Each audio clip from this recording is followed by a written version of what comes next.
salue tous dans le précieux nom de notre Seigneur et Sauveur Jésus-Christ. Et j'ai béni Dieu pour cette opportunité qu'il nous donne de pouvoir encore passer un moment dans sa présence autour de sa parole. Merci pour vous qui êtes connectés et qui pouvez suivre ces messages. Alors, nous voulons parler d'un thème important ensemble pendant le peu de temps que nous avons, grâce à la technologie bien sûr. Merci Seigneur. Notre thème, c'est « C'est quoi la vie chrétienne ?» Nous voulons rapidement voir c'est quoi la vie chrétienne. Parce qu'au fait, si vous faites un sondage, vous verrez que tout le monde vous dira « je suis chrétien », tout le monde vous dira « je prie », tout le monde vous dira « je vais à l'église », tout le monde vous dira « voilà, je sers Dieu » et tout. Mais la grande peur, c'est de passer à côté de ce que vraiment le Seigneur attend de nous. Voilà pourquoi nous voulons rapidement parler de c'est quoi la vie chrétienne en fait. Est-ce que la vie chrétienne, nous commençons par nous poser des questions, est-ce que la vie chrétienne c'est le fait de fréquenter une église par exemple? Est-ce que c'est le fait d'être pasteur?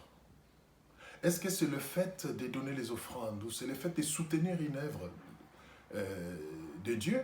Est-ce que c'est le fait d'avoir une responsabilité à l'église? C'est quoi exactement la vie chrétienne?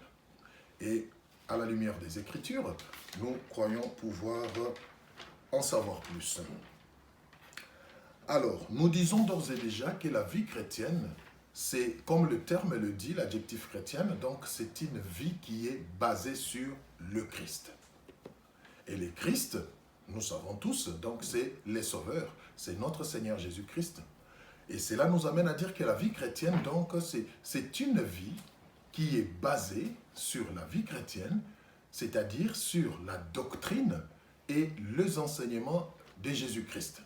C'est ça, la vie chrétienne.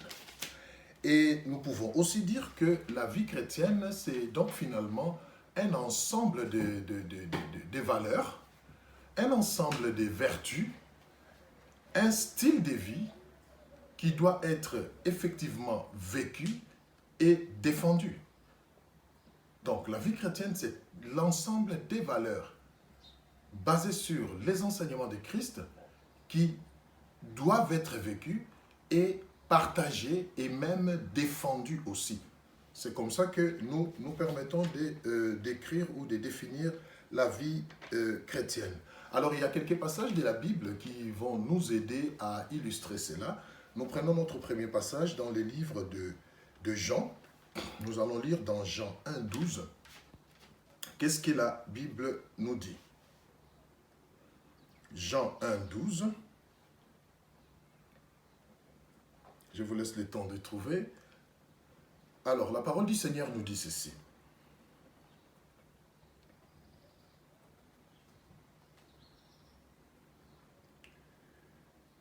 Jean 1, 12, je disais, donc nous lisons. J'espère que vous avez trouvé. C'est merveilleux la parole du Seigneur.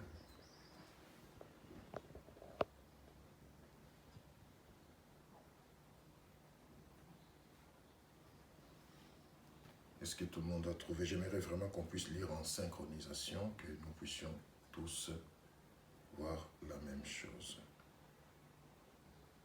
Alors, nous lisons. Mais à tous ceux qui l'ont reçu,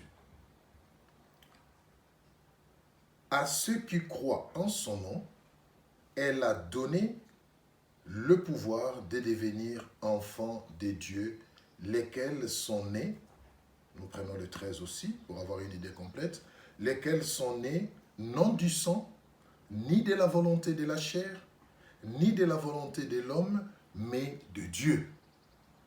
Oui. Donc, la vie chrétienne, nous avons dit, c'est basé sur le Christ. Christ qui est la parole, qui a créé toutes choses. C'est une vie qui est basée sur les enseignements du Seigneur Jésus-Christ, sur sa doctrine. Alors, nous venons de voir ici, dans notre premier passage, c'est que à tous ceux qui l'ont reçu, il a donné le pouvoir de devenir enfants de Dieu. Donc, pour vivre la vie chrétienne, vous comprendrez avec moi qu'il faut d'abord être enfant de Dieu. On ne peut pas prétendre vivre la vie chrétienne sans être enfant de Dieu. Ça, c'est de un. Maintenant, on nous décrit dans ces passages, c'est qui au fait un enfant de Dieu? Un enfant de Dieu, c'est celui qui n'est plus né de la chair ni de sang. Ça, c'est sa naissance physique. Mais c'est quelqu'un qui est né de nouveau, qui est né, qui a connu la nouvelle naissance, qui est dans la dimension spirituelle.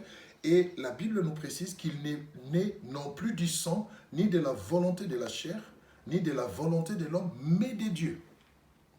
Oui, c'est très important. Nous prenons un deuxième passage qui est 2 Corinthiens 5, 17. Toujours pour en savoir plus. Alors, 2 Corinthiens 5, 17. Qu'est-ce que la parole de Dieu nous dit là-bas? Je vous laisse le temps de trouver. C'est bon, nous pouvons lire. Si quelqu'un est en Christ, il est une nouvelle créature. Les choses anciennes sont passées et voici toutes choses sont devenues nouvelles. J'aime bien cette parole. On nous dit si quelqu'un est en Christ. Souvenez-vous, nous avons dit la vie chrétienne est basée sur le Christ, est basée sur les enseignements et la doctrine de Christ. Et ce passage nous dit si quelqu'un est en Christ, et nous venons de lire 1 Jean, les choses se suivent. Hein. Si vous êtes observateur, vous verrez que dans Jean 1, 12, nous venons de lire qu'à tous ceux qui l'ont reçu, il a donné le pouvoir de devenir enfant de Dieu. Et nous avons vu qu'un enfant de Dieu, c'est celui qui est né de l'Esprit, qui est né de Christ. Et le deuxième passage, le 2 Corinthiens 5, 17, nous dit si quelqu'un est en Christ, en d'autres termes, si quelqu'un est enfant de Dieu, si quelqu'un a reçu Jésus-Christ comme Seigneur et Sauveur, il devient une nouvelle créature. Maintenant, la grande caractéristique qui devra se manifester en ce moment-là, c'est quoi? C'est que les choses anciennes sont passées et voici, toutes choses sont devenues nouvelles.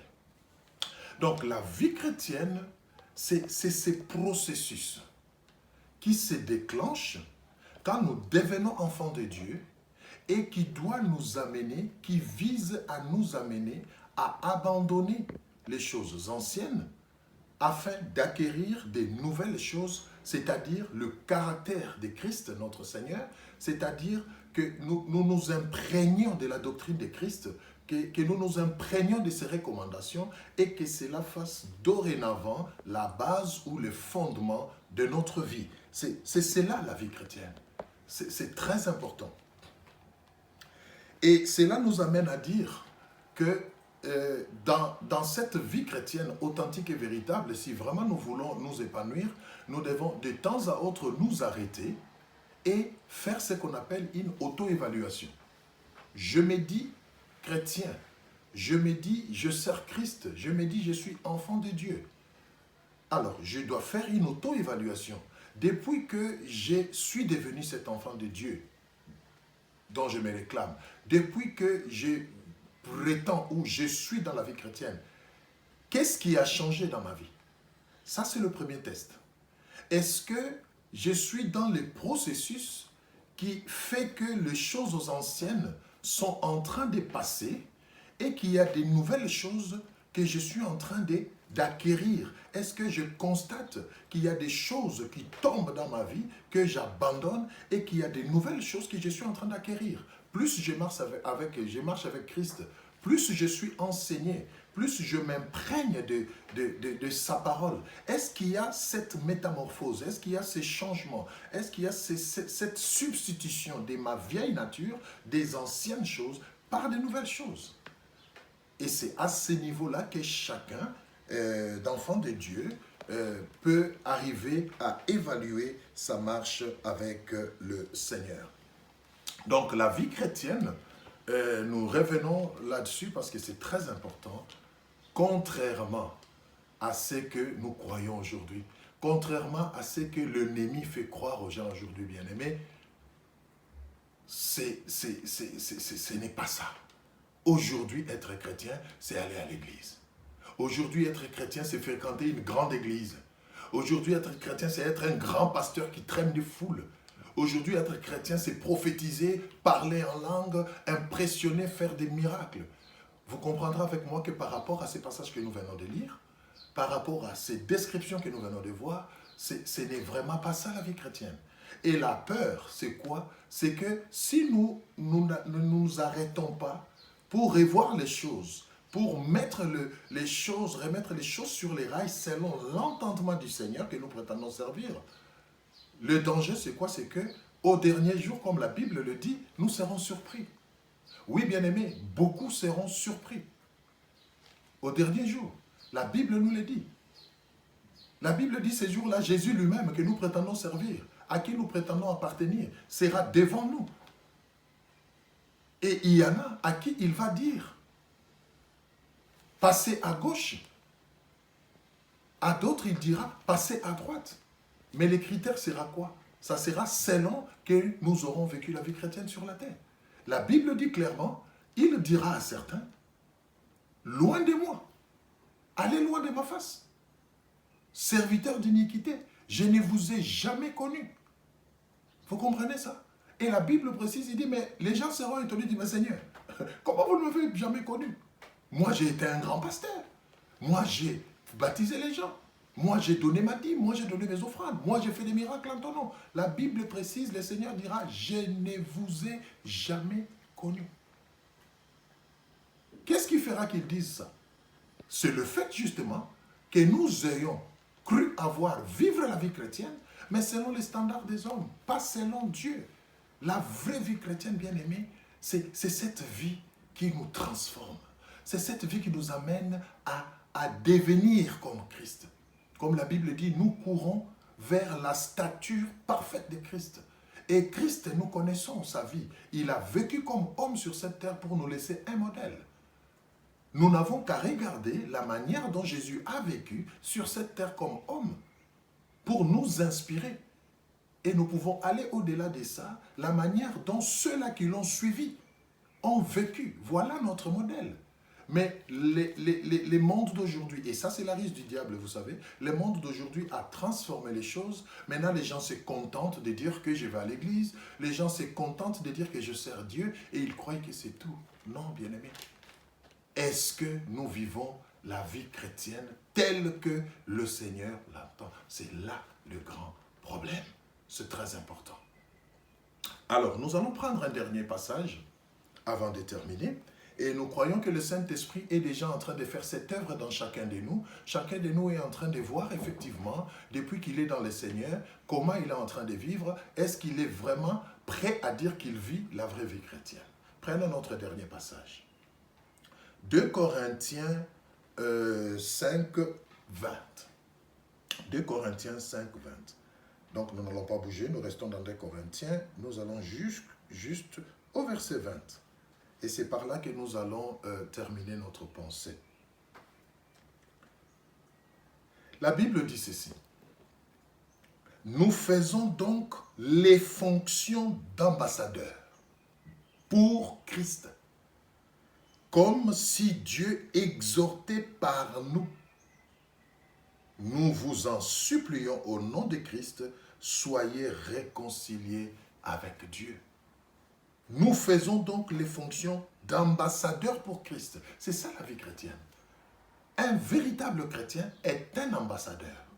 Et un ambassadeur, vous conviendrez avec moi, c'est quelqu'un qui ne vit pas au fait pour son compte, qui ne pose pas des actes, qui n'agit pas pour son compte, mais pour le compte de celui qu'il est en train de représenter. Et nous sommes ambassadeurs pour Christ sur la terre. C'est-à-dire, nous représentons Jésus-Christ sur la terre. Et si nous sommes vraiment des véritables chrétiens, notre vie doit refléter celui que nous représentons, c'est-à-dire Jésus-Christ. Un ambassadeur défend les intérêts de celui qui l'a envoyé. Un ambassadeur représente les valeurs prônées par celui qui l'a envoyé et qui le représente. C'est cela la vie chrétienne. Nous représentons Jésus sur la terre. Nous devons manifester les valeurs, la doctrine, les enseignements de Christ. Voilà pourquoi nous avons défini au début la vie chrétienne comme étant un ensemble de valeurs qui doivent être vécues, partagées et défendues. Est-ce que nous partageons la doctrine de Christ? Est-ce que nous témoignons de Christ? Est-ce que quand le monde nous observe, nous qui prétendons vivre la vie chrétienne, quand le monde nous observe, est-ce qu'il voit Christ? C'est ça le problème. Et c'est ça la question que chacun de nous devra se poser. Bien aimé, je crois qu'il est temps que nous puissions changer, réajuster les tirs. Je crois qu'il est temps pour que nous puissions nous arrêter et vivre effectivement pour Christ, pour ses intérêts, afin de ne pas rater l'objectif. La Bible dit, ne vous trompez pas par des faux raisonnements. La Bible dit, ne vous faites pas d'illusions, bien-aimés. Être enfant de Dieu, vivre la vie chrétienne, c'est une responsabilité. Et il y a un compte, il y a des comptes que nous devons rendre. Il y a un rapport que nous devons faire à la fin. Un ambassadeur accrédité dans un pays rentre de temps à autre à son pays d'origine, voir celui qu'il représente, pour recevoir des instructions et faire rapport de ce qui se passe. C'est ce que nous, enfants de Dieu, nous sommes censés faire. La vie chrétienne nécessite une vie de prière. C'est dans la prière que nous rentrons au pied de celui que nous représentons pour recevoir de nouvelles instructions, pour réajuster les choses, pour acquérir sa pensée afin que nous puissions valablement le représenter dans notre vie de chaque jour. Voilà donc, bien-aimés, il y a beaucoup à dire, c'est vrai, par rapport à ces sujets, mais retenons tout simplement que la vie chrétienne, c'est tout autre chose que ce que nous croyons. Et il est temps que nous puissions rentrer véritablement à ce que le Seigneur attend de nous. Être des ambassadeurs de Christ. Nous sommes les sels du monde, nous devons donner de la saveur au monde et préserver le monde. Nous sommes la lumière, nous devons éclairer. Voilà la pensée que nous avons tenu à partager avec vous de la part du Seigneur. Et nous croyons qu'en ce moment, chacun de nous a pu retenir quelque chose grâce au Saint-Esprit. Et là, j'aimerais juste faire deux choses avant de terminer et de clôturer ma séance. C'est que j'aimerais que vous qui êtes déjà dans le Seigneur, vous qui croyez déjà vivre la vie chrétienne, vous qui l'avez déjà accepté comme Seigneur et Sauveur, et que le Saint-Esprit lui-même vous convainc. S'il y a des choses à revoir dans votre marche, s'il y a des choses à abandonner, faites-les, bien-aimés. Vous avez accepté le Seigneur Jésus-Christ et vous êtes prostitué. Après autant d'années, est-ce que vous l'êtes toujours? Est-ce que les choses ont changé? Voilà des petits tests qu'il faut faire. Et vous qui ne l'avez pas encore accepté comme Seigneur et Sauveur, c'est une opportunité. Ce monde va passer. C'est Jésus-Christ la vie éternelle. Donnez-lui votre vie. Venez à lui tel que vous êtes. Il va pardonner vos péchés, il va vous sauver et vous ferez partie de sa grande famille. J'aimerais qu'on puisse incliner nos têtes pour prier. Seigneur notre Dieu, je te bénis pour mon frère, pour ma sœur qui a eu la grâce d'entendre cette exhortation, Seigneur. Laisse que le Saint-Esprit continue l'œuvre dans le cœur de tout un chacun, qu'il interpelle lui-même tous ceux-là qui ne te connaissent pas encore, afin qu'ils aient la faim et la soif de donner leur vie à toi. Et ceux qui sont déjà à toi, aide-les à vivre la vie chrétienne pour que le monde sache que tu es vivant et à l'œuvre. Au nom de Jésus, nous avons prié. Amen. Que le Seigneur vous bénisse.